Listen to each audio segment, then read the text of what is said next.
Oke, selamat siang. Berjumpa kembali dengan Mas Bro Tegal. Tentunya info market PP dan banyak sekali yang akan saya infokan, arahnya akan kemana. Namun demikian nanti kalau yang mau serok nunggu libur Natal dan Tahun Baru, saran saya ya. Oke, sedikit mohon maaf, barangkali mantan istri saya nonton. mantan istri, mantan satu, bukan mantannya 10. Kalau mantan kan bisa 10, satu mantan barangkali nonton. Kasihan ya, kita namanya juga punya rasa sosial yang pernah dekat mengisi hidup saya.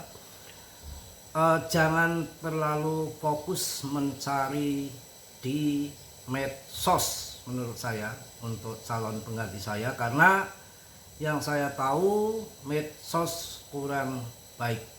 Mending mengenal orang-orang yang sudah dekat, satu desa, satu kampung, satu kantor, masih mending di satu kabupaten ataupun antar kabupaten, antar provinsi 10 mungkin masih bisa oke lah. Maksudnya gini, saya sebagai orang yang tidak muda lagi dan sudah mengalami makan asam garam dan melihat, meneliti, menimbang kehidupan tetangga sebelah, kan ada yang dapat orang Sumatera, orang Medan, orang Sulawesi, antar pulau itu banyak. Itu sebetulnya harga paling berharga itu kan keluarga, tapi saya melihat orang-orang tetangga yang nikah dengan orang jauh itu, ini fakta real, itu 5 tahun sekalipun belum tentu pulang. Bukan berarti nggak ada dana, nggak ada uang, mungkin capek, kondisi, males, ya mungkin uangnya juga lagi nggak ada. Banyak uang itu sebenarnya banyak, akan tetapi kan kurang banyak gitu, uang banyak. Dan saya juga punya saudara di Medan, itu pun sudah 5 tahun nggak pulang karena kondisi jauh, capek waktu dan sebagainya. Padahal harta yang paling berharga itu keluarga. Jadi nanti akan jauh dengan keluarga besar seperti bapaknya, ibunya, om-omnya, macam-macam keluarga sanak famili itu jauh dan jarang kehangatan satu rumpun keluarga. Itu yang terjadi seperti itu. Hanya mengingatkan saja sih. Jadi jangan melihat yang jangan seindah yang dibayangkan, itu kadang-kadang tidak seindah dibayangkan, apalagi foto-foto editan AI macam-macam, banyak sekali. Kalau orang yang sukses, orang yang saya rasa hebat itu ya jaranglah bermain-main di medsos begitu. Mereka ini untuk pemula ya, hati-hati, jangan harus ngerti yang pemula itu, mereka sibuk ngonten, ada yang mandikan kuntilanak di motor sambil jalan. Itu bagi orang yang nggak ngerti kan apaan itu mereka mencari konten, mencari rezeki. Jadi kalau pemula terus ikut-ikutan ya, apalagi yang bukan muhrimnya dipasang-pasang foto-foto yang gitu-gitu, yang bukankah kita itu kalau perempuan bersolek, berdandan, itu menurut agama saya itu untuk suaminya, bukan untuk diumbar di umum. Itu sih, itu aja ya. Mungkin mohon maaf ya mantan istri barangkali menggurui, tapi ini dari hati yang paling dalam untuk ya berbuat kebaikan lah, kita lupakan masa lalu. Itu aja.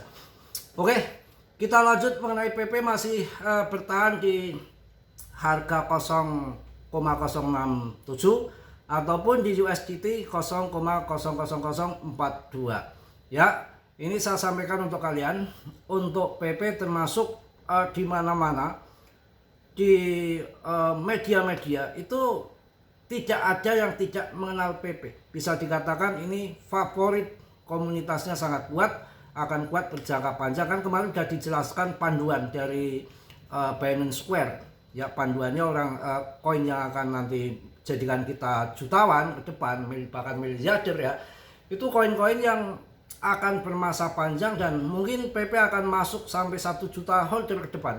Karena tidak semudah koin baru nanti yang akan listing di awal tahun itu akan mendapatkan investor, kepercayaan dari investor tuh nggak semudah itu. Ya nggak semudah itu, paling-paling naik sesaat kemudian terlempar lagi dari top CMC, akhirnya akan rupul ataupun akan scam. Jadi hati-hati ya untuk ke depan. Kalau PP sampai yang udah saya bahas video tadi 61% di audit certiknya, itu sekarang saya update lagi, udah ada setengah bulan kali saya baru update, sudah nambah lagi 63% punya GZ. Sampai ada yang ngomong apa GZ ini emosi apa ada rencana yang besar. Jadi ada yang menanyakan apa GZ ini emosi di PP atau hanya emosi ataupun ada rencana besar. Saya rasa yang kedua, ada rencana besar. Nggak mungkin juga GZ itu orang goblok, nggak mungkin juga dia orang nggak kurang kerjaan. Ya dia orang cerdas, ahli blockchain, sudah punya nama besar. Bahkan Trump sendiri kerjasama USDT1. Kenapa nggak sama orang sana, si Trump? Ya tahu kan bahwa Trump Media itu keluarga Trump itu sangat dekat, ada hubungan dengan GZ sampai membuat stablecoin USD1. Itu bukan hal yang kita anggap enteng, itu artinya punya kedekatan sekali.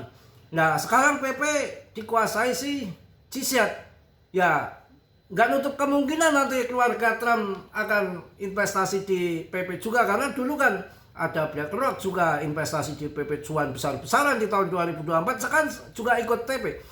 Banyak yang nyinggung tuh kendaraan hasil dari ini orang biar ngomong apa terserah, biarkan anjing menggonggong kapilah berlalu begitu ya.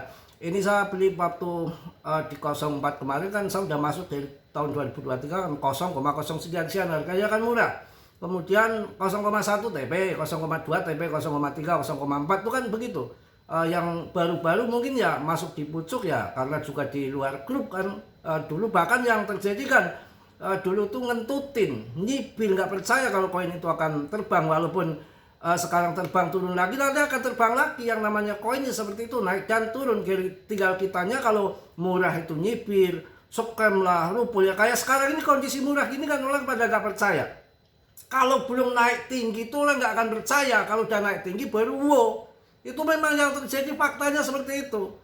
Ya tahun 2020 kayak apa Duki Shiba, orang nggak ada melirik. Shiba 0 di belakang koma ada 6. Kayak apa harganya, kayak tai pada ya. Kemudian si Duki, ya harganya berapa sih? Dulu 28 perak, 20 perak. Kakak saya aja punya miliaran koin Duki hasil nambang, dijual 50 rupiah kok. Ya padahal dia teman-temannya jadi miliarder semua itu, teman-teman kuliah kakak saya itu ada yang dijual 10.000 tahun 2021, ada yang dijual 7.000. Mas kakak saya dijual cuma 50 rupiah tahun 2020. Ya itu dari kita, kesabaran kita. Kalau memang kalau belum pam, belum naik tinggi, nggak percaya. Kayak sekarang PP ini udah nggak ada yang akan percaya.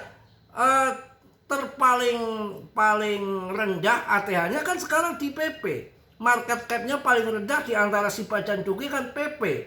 Dan terbesar ranking ketiga kan ada PP, yang lain kan belesek bonyok semua. Ya ini potensi. Asal kita sabar saja. Ya mau cari meme coin yang mana lagi? GZ aja megang koin ini sepanjang sejarah, baru ini GZ pegang meme coin.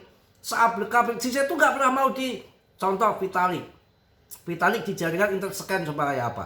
Sering kan ada berita Vitalik jual meme coin karena dapat opeti yang listing di sana untuk pelicin.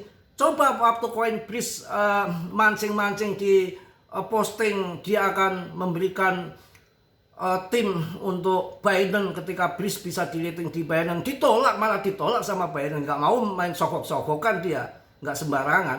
Nah ini Vitalik itu nggak dapat ini apa, kalau Vitalik dapat sokokan ini GZ ini apa nggak dapat apa-apa di PP itu, dia malah beli. Wong ini bukan di jaringannya kok, ini di jaringan ETH, dia punya BSC Scan. Berapa koin yang listing di BSC Scan? Ada nggak sih pernah dengar GZ jual meme coin? Nggak ada. Yang ada dia kasihan waktu di lunci Terra Luna, daripada orang pada gantung diri, sudah didialis dari Binance, dari mana-mana, sudah hancur, sudah scam sebetulnya waktu kejadian itu. Tapi ada berita lagi rame lagi, bahwa banyak orang yang stres, gila, bahkan gantung diri gara-gara terlalu hancur itu. Akhirnya sih dengan inisiatif sendiri secara sosial tenggang rasa kalau orang Jawa nggak enak, akhirnya di listing lagi di Binance, dan kemudian eseng-eseng lain ngikuti dan G-Set bakar. Itu untuk ini aja, untuk menjaga psikologi supaya nggak banyak makan korban. Itu yang terjadi sebetulnya seperti itu. Nah kalian lihat kalau PP dipegang Binance, ngapain kita takut? Coba kita perhatikan waktu Binance BNB harganya berapa waktu itu? 150.000 waktu listing tahun 2017. Kemudian PAM 2021 berapa? 12 juta kan? Kemudian turun. Ini kemarin tahun 2025 sampai 22 juta Binance kan? Padahal nggak ada ETF. Ya inilah debt yang benar seperti itu. Coba kalau nanti bear market, atau tengok di belakang ketika bear market, BTC ETH longsor dulu, kendor dulu, tapi BNB itu paling belakang. Artinya G-Set memberikan investornya untuk dijual di harga mahal. Ini pengertian banget untuk di BNB. Dan musuh-musuhnya BNB itu kan bisa saja membeli BNB banyak kemudian didam. Itu pernah terjadi. Tapi nggak pernah yang namanya BNB didam sama terlalu dalam. Kalau didam dalam, G-Set tuh buyback. Coba, ini yang paling tinggi kenaikan saat ini apa itu? BNB kan sampai 22 juta kemarin. Itu apa? Selalu dibeli. Kemarin Aster yang didukungnya juga buyback Aster ya. Nah ini nanti PP kalau dia udah sempet, sudah waktunya di meme coin, sudah urusan perkutakan air tahun selesai, urusan BTC selesai, all season kemudian meme season, jelas akan diopeni. Nanti kalau suatu saat dibakar habis-habisan, meledak dor kayak randapan piye. Ya makanya holding saja, mau cari koin yang model apa lagi. Ya oke, mungkin itu aja. Dan ini ada berita untuk kalian yang perlu kalian ketahui. Ya ada berita yang menarik menurut saya dari si botak siapa ini, dari botak Novograd ini,